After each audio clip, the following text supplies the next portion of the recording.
The Lord be with you. Good day, everyone. Today is Thursday, and our gospel will be coming from St. Luke chapter 11, verses 47 to 54. Because the scribes and Pharisees couldn't negate or refute the accusation of Jesus on their hypocrisy, they tried to destroy the personality of Jesus.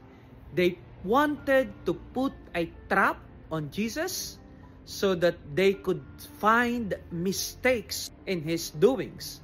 But, they couldn't find any. So they wanted to kill Jesus. That is the problem with many of our people, even until today. If they couldn't destroy the truth, or if they couldn't rebut the truth, they would try to destroy the bearers of truth. Look at our society today.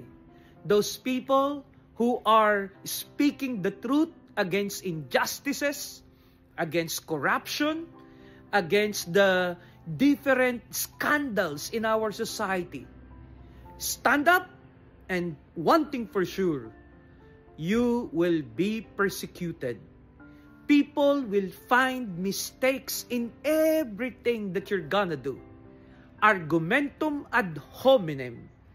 That is the response of those people who cannot address the truth with another truth.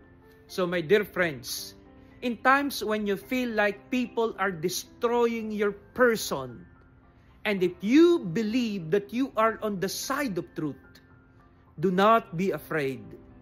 They may kill the bearers of truth, but they will never kill the truth. So let us pray that there will be more people who will stand for the truth of our faith, who will fight for the truth of our people, and will always be there to proclaim the truth and will not be afraid to put the truth on the pedestal. Because as we always say, the truth will set us free. May it be in our faith, or may it be in our thirst for good governance. Let us strip sugar-coated falsity so that the truth may be revealed and we can live a truly dignified life. God bless everyone.